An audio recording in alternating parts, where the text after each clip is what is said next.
estamos viviendo altibajos, y les quiero decir con todo el respeto que aquí esos altibajos no se sienten. Pero imagínense lo que es allá. Y al rato les meteré más a fondo lo que significa allá. El altibajo en la vida de un yehudí que tiene fe puede llegar a presentar un problema de emuná, ya que si tengo fe y la fe me causa esperar algo y ese algo no llega, a cada uno en el mundo le mueve el piso. Vamos a hablar de algo pequeño relativamente al problema grande que estamos viviendo. Una persona tiene un familiar enfermo y reza con mucha emuná y sedaká y todo para que se cure. ¿Qué pasa cuando no se cura? Uno reza que se case el hijo, que se case la hija, que pase, y no pasa. Que tenga hijo, que quede embarazada, y no pasa.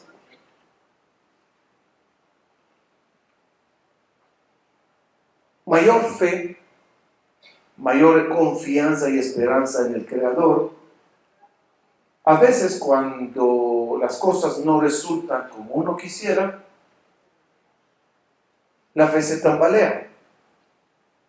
Y uno levanta los ojos y dice, ¿alguien me escucha? ¿Esto funciona?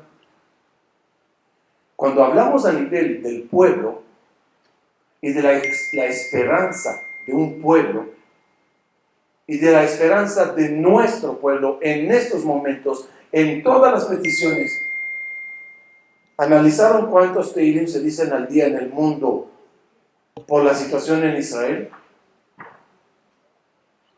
Y uno abre las noticias para ver el resultado, como diciendo, no, vamos a ver cosas.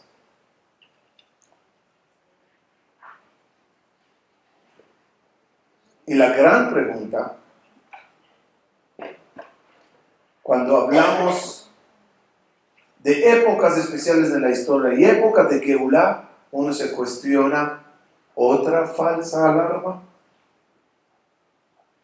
Otro, perdón que lo exprese tan feo, otro lobo, y no llega ningún lobo.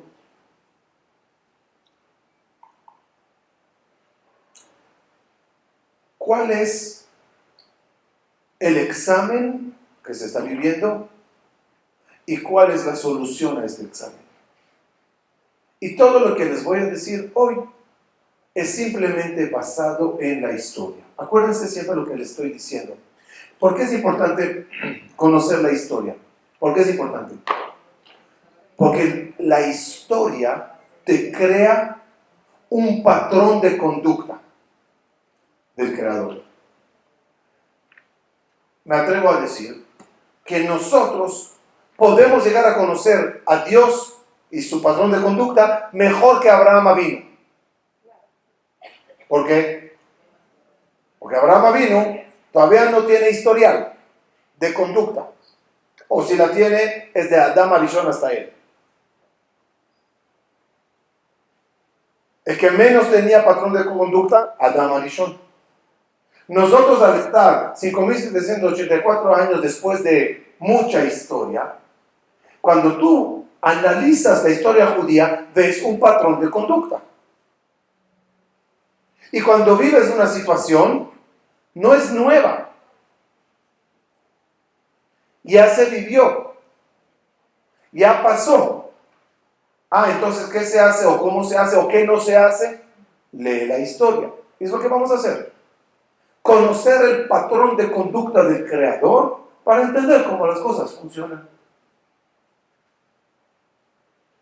Comenzando justamente con Abraham Avinu, Abraham y Sara. ¿Sufrieron de altibajos? Creo que lo que más que desea una pareja es tener descendientes. Lo que más desea la pareja del nuevo pueblo, la pareja que formará el pueblo elegido, ¿qué es lo que más desea? Pues descendencia, si no, ¿de qué sirve todo? Y si yo pregunto, ¿saben a qué edad se casaron Abraham y Sara? Creo que sí aparece en el libro 1001 preguntas y respuestas. Ya les dije que los libros no es segura tenerlos en la biblioteca, no trae verajá a la casa, ¿va? Abre, lee, trae verajá a tu cerebro y a tu familia. Abraham tenía 25 años, Sara tenía, eso sí lo tienen que saber, porque llevaban 10 años de diferencia. No hay que ser genios. Si él tenía 25 años, muy bien. Sara tenía 15 años.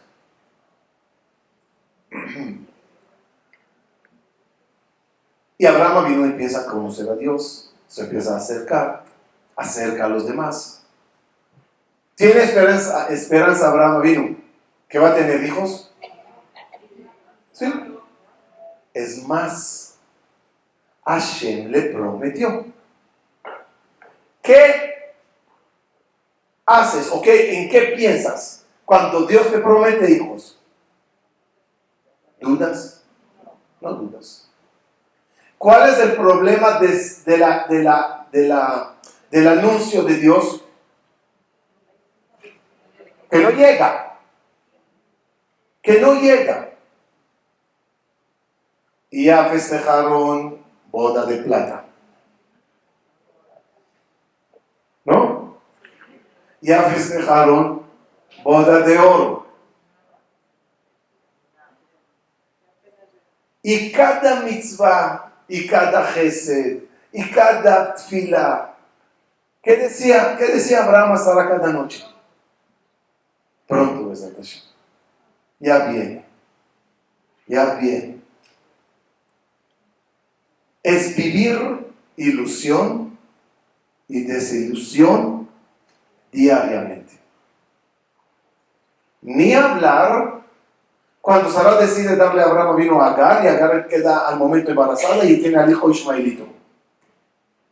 Imagínense la decepción. Sara se peleó con Abraham. Le dijo, ¿ves? Cuando tú le rezaste al Creador, le dijiste, en li lo natata zero. A mí no me diste descendencia. No dijiste a nosotros. Le dijiste a Dios, a mí no me diste descendencia. ¿Qué hizo Dios? Te la dio. No me ilusiones que yo voy a tener. Y con todo eso Abraham le dice, no. Va a ser contigo. Pero ¿cuándo? Los días pasan y las guerras internas de fe son muy difíciles. Claro que cuando llegan a los 90 años de Sara, llegan los ángeles y la dicen, el año que entra vas a tener un hijo, ¿cómo reacciona Sara? Se ríe. La risa que demuestra, con toda la grandeza, ¿qué demuestra? El altibajo que uno dice, ¿cómo? Ahora. Y al parecer, Dios tiene ese patrón de examinar la fe hasta la última gota. Para recibir medallas de oro, hay que pasar mucho o no. Los jugadores, los deportistas que tienen medallas, ¿cómo la consiguieron? Muchos altibajos, mucha batalla, mucha guerra, mucho esfuerzo, mucho sudor.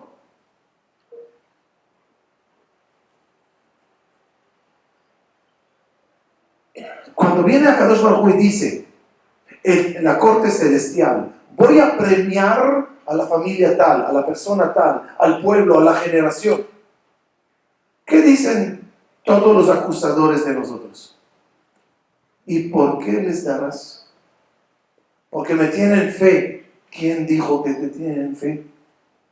Ahí están, obsérvalos. Les doy regalos, salud, vida larga, y me cantan doble o ¿ven? Tienen fe. ¿Qué dijeron los malajim, el Satán, a Dios cuando le dijo eso sobre Iov? Hashem dijo, mira Iov, qué bueno. Tiene hijos, tiene familia, me quiere mucho. ¿Qué dijo el Satán?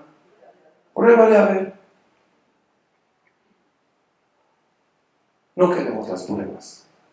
Nos asustamos de las pruebas.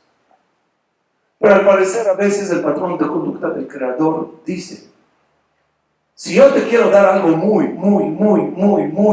grande, necesito comprobar ante toda mi corte celestial que no son normales, que me aman hasta no más, me aman hasta lo más increíble posible y me tienen fe en todo lo que hago. ¿Qué es emuná? ¿Qué es emuná? No, en español sé que es fe. ¿Qué es emuná? Emuná, mejor dicho, ¿cuándo se considera que uno tiene emuná? Que tiene fe. ¿Cuando es fácil o cuando es difícil? ¿Tenemos emuná? Si todo va bien, ¿dónde tienes emuná? Abraham y Sara ¿tenían emuná en un hijo como Isaac? Sí. A pesar de todos los altibajos, la emuná siempre estuvo firme. ¿Qué viene después de mucha emuná? Isaac. Traducción literal, te reirás.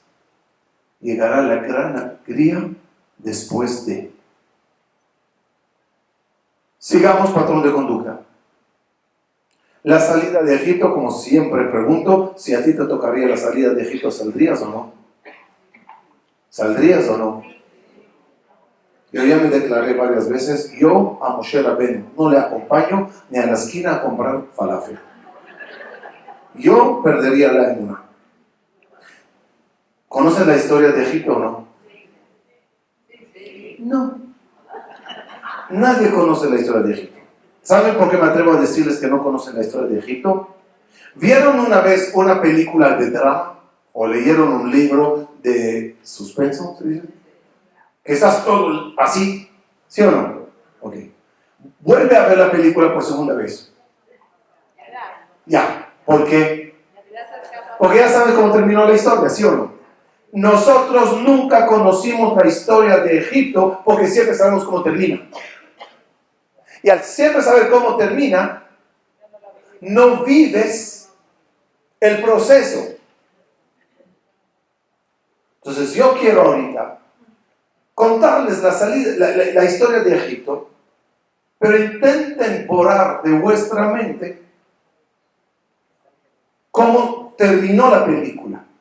Vívanla como se está dando y díganme si tu nivel de fe aguantaría estos altibajos. He aquí que llega un nómada del desierto. Se llama Moshe. Y tartamudeando nos está diciendo que Dios le mandó. ¿Cómo reaccionas? Pues que te ocurre a ti primero. ¿Y tú? ¿Qué pasó? 60 años no te vimos. Salió a los 20, regresó a los 80. Y además, tu hermano mayor está aquí. Le queremos mucho. Dios me mandó. Ok, Dios te mandó. ¿Y qué te dijo? Me dijo que llegó la hora que salgamos de Egipto. Aquí les va la primera sorpresa. ¿Cuántas plagas le avisó Dios a Moshe, y Moshe a nosotros, que va a haber en Egipto? ¿Cuántas plagas? Le avisó a Hashem a Moshe que va a haber en Egipto. ¿Ven el problema que tenía? ¿Dónde está escrito que Dios le dijo a Moshe que va a mandar 10 plagas? Eso no está escrito. ¿Pero por qué contestas 10? Porque ya sabes el final. Por eso no lees la historia y no la conoces. Ya estropeaste todo el proceso del suspenso.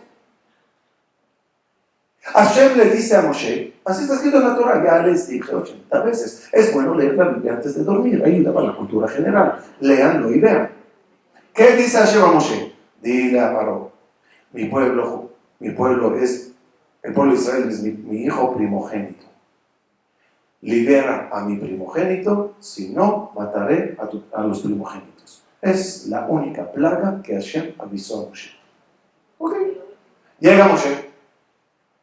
Hola, Hashem me mandó. Va con los de Kenim, dice, sí, este es. Moshe, ¿cuándo? ¿Qué dice? Ya, me mandó. Hablo con Paró, amenazo de la plaga de Jorón y nos vamos. Los que le creyeron a Moshe, digamos muchísimos, ¿qué empezaron a hacer? O sea, llegó un Mashiach y los jajamín de la generación dice, este es. ¿Y cuándo va a ser? Pues ya. ¿Qué haces? Empacas. Ok. Llega Moshe con Paró, mi Dios me dijo que nos liberes, primogénito, para acá, para allá. ¿Qué le dice Paró a Moshe? ¿Quién es Dios? No le conozco. En mi lista de dioses no está. Sale Moshe, Dios dice que no le reconoce. No me reconoce. Pues le mandaré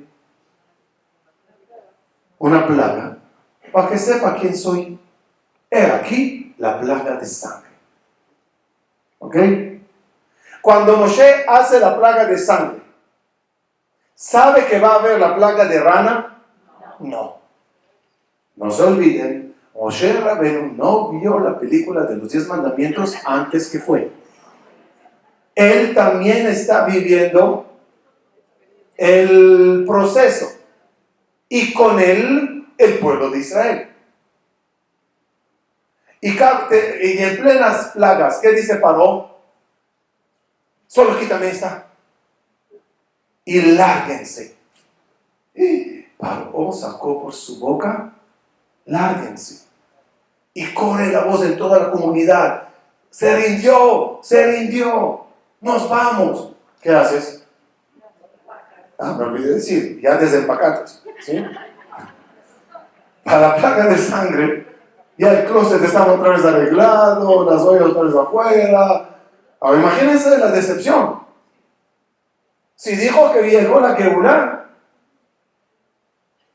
es que Paró no se rindió. Ok, y ahora se rindió. ¿Qué haces cuando escuchas que Paró se rindió? Todo en Egipto, todos prendiendo la tele, CNN, Paró se rindió.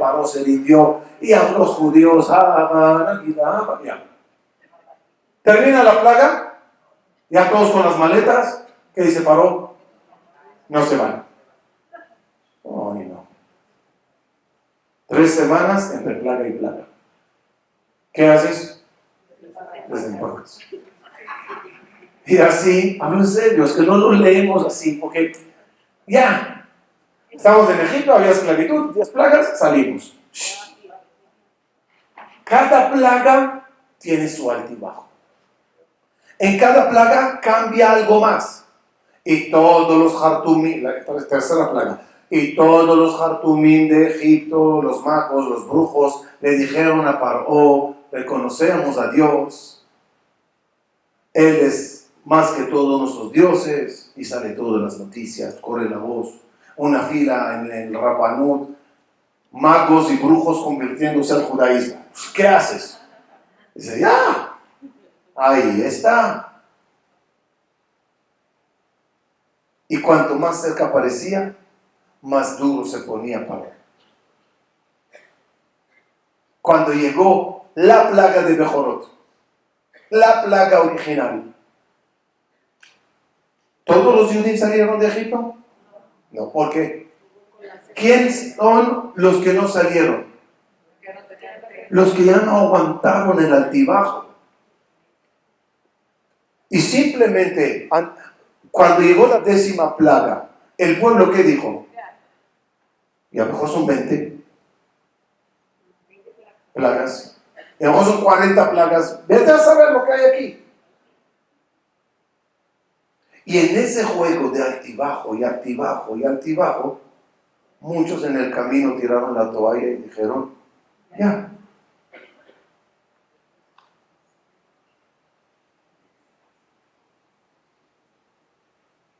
Ese altibajo lo tuvimos durante toda la historia. Exámenes de fe cuando los babilonios llegaron a Israel, cuando los griegos, los persas, los griegos, los romanos. Si vivimos un poquito la historia, yo les digo, no sé cómo aguantamos hasta hoy todavía creyendo en Dios. No era fácil. Hace unos años atrás, hicimos un viaje muy bonito, toda la mesa directiva y unos voluntarios de la comunidad Maguen David, conmigo a Israel. Un viaje maravilloso, muy especial. En Shabbat nos hicieron una actividad. ¿Y en qué consistía la actividad? Si viajarías en el tiempo, ¿a qué época quisieras viajar y con quién quisieras encontrarte? ¿Ah? Imagínate que tienes la posibilidad de viajar en el tiempo para atrás y encontrarte en la época que quieras ante el personaje que quieras. ¿A quién escoges? ¿Ah? Esther Amalca, dices. Arsinai. Pues cada uno empezó a decir, a mí me gustaría ver a Abraham Avinu, que sé, cada uno, Mamá Arsinai. ¿Ah? Adán y Jabá. Sí, pero no había tenido, pero está bien, sí. Total, en cada generación puede decir, Rachel y Menu, está bien. Entonces llegó mi turno. Ahora, lo más chistoso que todos se convirtieron de repente en religiosos ultra y todos quieren ver a Tzadikim, ¿no? Pues llegó el rabino a ver con quién quiere verse, ¿no? Y yo me paro y digo, señores, yo les diré que si tendría oportunidad de viajar en el tiempo, viajaría para encontrarme con Theodor Herzl. Hablo en serio. Me fascinaría encontrarme con Theodor Herzl. Solo para decirle, no seas estúpido. Une a los rabinos, une a los religiosos, hagamos todo juntos. No se crean dos bandos, porque si creas dos bandos, habrá uno que se cuadra de la bandera y otro que quema la bandera. Uno que se para, el otro que se sienta. Uno a favor, uno en contra. Yo les digo, como rabinos, sí, todo funcionaría como Jodelet Zion querían, una combinación entre sionistas, rabinos y todo, no hubiera un religioso que no estaría en el ejército de Israel. Ni uno. Todos. Pero a pelearse y rasgarse y hacer lo que tú quieres, yo no quiero. Lo que tú votas, yo no voto. Lo que a ti es importante, a mí no es importante. Y se creó toda la división. Ok. ¿Por qué dije eso? No tiene que ver con la conferencia. ¿En qué época no quisiera estar? ¿En qué época yo no quisiera estar? Está bien, cada uno con su opinión, respeto a todos. Yo les digo, yo no quisiera estar en la época de Rabbi Akiva. No quisiera vivir esos años. Y les voy a explicar por qué. Bezrat Hashem, en 2 semanas voy a tener el privilegio de ya regalarles a todos mi nuevo libro sobre Rabbi Shimon Bar Yochai y Rabbi Akiva, y ahí verán parte de lo que les voy a decir hoy. Igual léanlo, ¿sí? Estudiarlo, sí. Ok. Es así. Quiero que se metan en los zapatos de la época. Se destruyó el templo. Imagínense el shock de ver tu Bet Mikdash y tu Jerusalén quemando. Por lógica, Am Israel cuando está en problemas, todos quieren Mashiach. Mashiach, Mashiach, Mashiach. Y he aquí que se arma una rebelión judía muy importante contra el Imperio Romano. Y esta rebelión es encabezada por un señor llamado Shimon Bar Kokhba. En el campo de batalla, él tiene éxito sobrenatural, sobrenatural. Tú le observas bajo ese down histórico, bajo esa depresión de lo que te está pasando, Jerusalén quemada, judíos exiliados, todos muertos de hambre, y de repente una luz, un hombre sobrenatural que está golpeando como es debido a tu enemigo. Tú lo observas y ¿qué dices? ¿Será o no será? Y de repente llega el rabino de los más importantes de la historia, Rabbi Akiva, y dice, él es el Mashiach. Rabbi Akiva opinaba que Bar Kokhba es el Mashiach. ¿Qué haces como ciudadano? Como ciudadano. Que tienes fe, tienes esperanza y tienes Kabod HaJajamim también. Si leyeron en la Haggadah de Pesach, Maaseh de Rabbi Eliezer, de Rabbi Yoshua, ¿sí? La historia de los Jajamim que estaban reunidos la noche del Seder. ¿Dónde estaban reunidos? En Bnei Berak. ¿A alguien le importa dónde estaban reunidos? La Haggadah te escribe, era en Bnei Berak. Porque Rabbi Akiva era el rabino de Bnei Berak.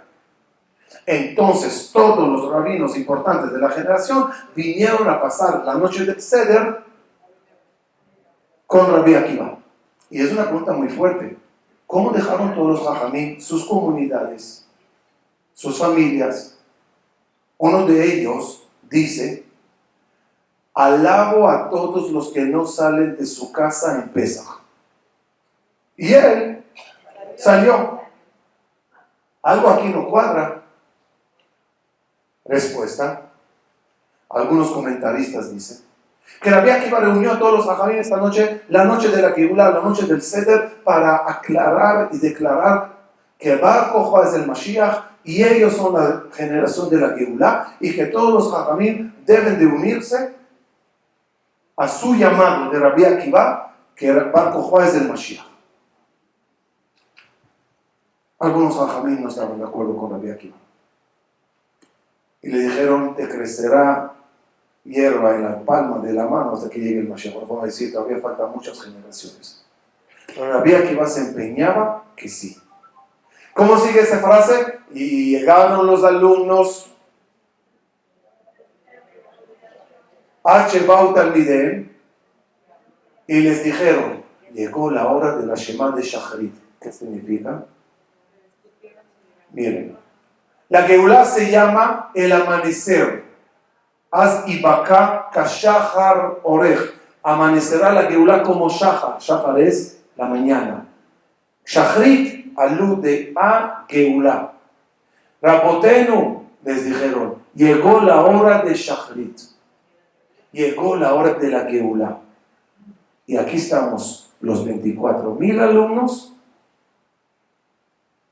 leyendo la Shema antes de morir para salir a la guerra, y si tenemos que morir en ella, moriremos. Porque esta es la última guerra, y esta es la guerra de Magog. Eso es lo que se concluyó esa noche en Bnei Berak. Como ciudadana, ¿qué haces? Cuando ves esa escena, cuando ves a 24,000 alumnos alistándose a la guerra final, el rabino Rabbi Akiva diciendo, ese es el Mashiach. Bar Kokhba haciendo milagros en guerra anormales. ¿Empacas o no? Empacas. ¿En qué generación no quisiera estar?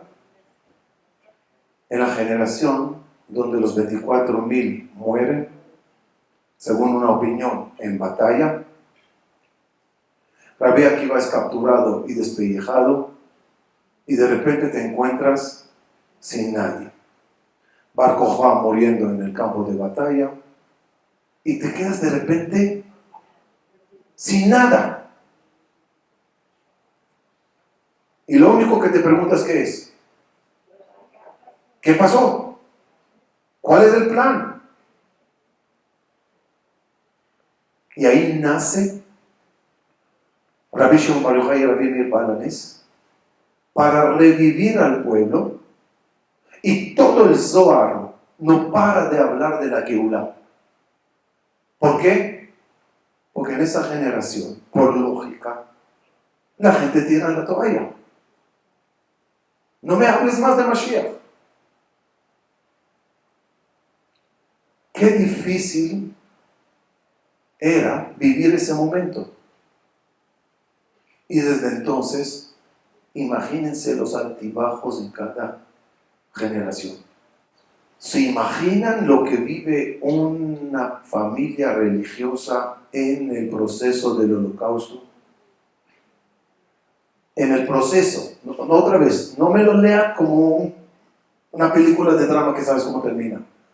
Paso por paso, problema por problema, cuando encierran el gueto, cuando llevan a la gente, y llega Pesach, y llega Rosh Hashanah, y llega Lag BaOmer, y llega lo que quieras. Y en cada fiesta que uno dice, ya no hay peor que esto. Si el Mashiach no viene acá, ¿cuándo?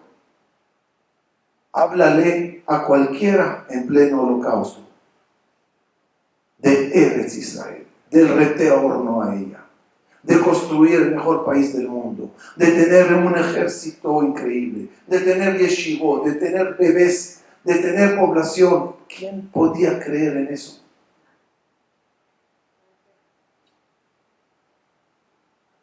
Estaba leyendo ayer la noche, dejé ya leer algo de la Shoah por el día. Estaba leyendo las rebeliones que hubieron de los judíos en ciertos lugares. La rebelión, ¿qué te causa? Ánimo. ¡Wow! Llegó. Cuando lograron escapar del campo de exterminio de Sobibor, estábamos allá, 400 personas. 100 murieron en el intento de la escapada. 300 lograron salir. Mataron a los militares, mataron a los guardianes, y la rebelión de Sobibor tuvo éxito. Y tú sales a la libertad, a correr en los campos. En ese momento no te llenas de esperanza. Después de unos días, 150 de ellos son capturados por los ciudadanos, o matados o regresados a las manos de los nazis. Imagínense el altibajo. Hablando de estos días, de nuevo estamos en un proceso de grandes altibajos. Y repito, no lo vivimos, estamos muy lejos. Lo que rebota hasta acá de las noticias o de las imágenes o de los comentarios. ¿Saben lo que es vivir en un país que nunca sabes si esta guerra termina o no termina? Cuando 200,000 ciudadanos no pueden vivir en sus ciudades, ¿qué haces? Y te preguntan, ¿y la boda de la hija la vas a hacer o no? ¿Y dónde? ¿Y el negocio que tengo se abrirá algún día o sigo pidiendo limosnas para vivir? Y eso es el altibajo más leve. Que Dios libre el altibajo de las familias de los secuestrados. Si ven noticias, creo que ya deben de entrar a un manicomio porque está de locos. Donde cada día te dicen, ya viajaron a Qatar o a Cairo, allá a firmar y cerrar. ¿Qué haces? Esperanza mío. Y al día siguiente regresa, contestaron que no y no firmaron y ya se regresaron. Y otra vez para arriba y otra vez para abajo. Ya dudo cuáles de las generaciones se convierten más difícil. Pero nos tocó vivir esto. Estábamos en Pesach, en un programa, y un gringo, di clases en hebreo, entonces conocíamos gringos allá, y entonces uno me dice, yo estaba seguro que este Leil HaSeder va a llegar. Y dije, me dice, porque la profecía dice que la guerra de Gog y Magog, tiene razón, va a empezar en Sukkot. El día que leímos la guerra de Gog y Magog, ¿verdad? Y terminará en Pesach. Pues ahí está. Dije, mira, con todo respeto, yo no creo que tú creías eso. Dice, si creerías en eso, harías Pesach en Mamila, no en Tulum, ¿no? A veces decimos que tenemos seguro, pero y quizás no. Pero nos tocó. Nos tocó ser una generación más de altibajos y exámenes de fe muy grandes. Al final, ¿salieron de Egipto? Sí. Al final, ¿terminó el holocausto y construimos un país hermoso y maravilloso? Sí. Al final las cosas llegan. Y el examen es no tirar la toalla nunca. Decimos en los 13 principios de la fe. ¿Sabían que el judaísmo tiene 13 principios de la fe? El Maimónides lo cita. Uno de ellos, ¿cuál es? Cuando habla del Mashiach, ¿cuál es el lenguaje de la fe que tiene que tener? Vengo con la fe absoluta que el Mashiach podrá llegar todos los días. No dice qué fecha propicia. Hay fecha propicia, pero mi fe ¿en qué consiste? Todos los días. Ahí viene una frase que nos tocó cumplirla. Ve'af al pi sheitma'amea, y aunque este se demore en llegar, seguiré esperándole. Esa palabra, que se vaya demorando, seguiremos esperando, es lo que nos está tocando en estos días. Saben que al final de Pesach, los Ashkenazim, los Hasidim, tienen costumbre de hacer Seudat Mashiach. ¿Escucharon eso una vez? Sí. Los marroquíes, sangre azul, tenemos la costumbre de Mimona.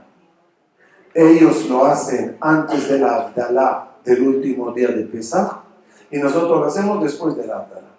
Pero es muy curiosa la costumbre. ¿Qué es esto? ¿Por qué ellos lo hacen? En otra parte del mundo hacían.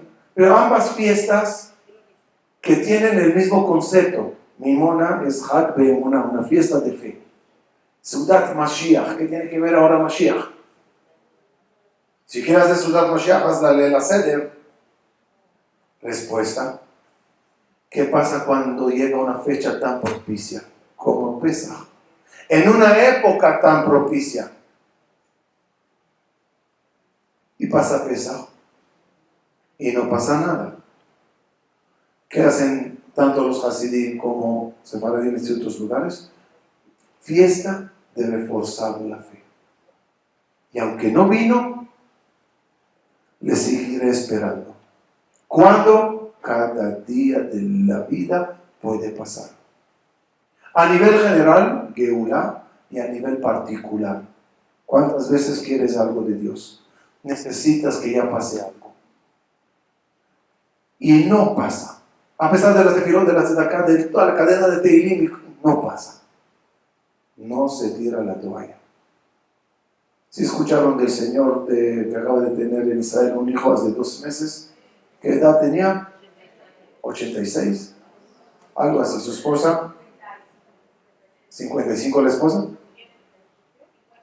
56 de la esposa. Pregunta, cuando le entrevistaron, ¿qué dijo? Nunca dejé de rezar y nunca dejé de tener la fe que es posible.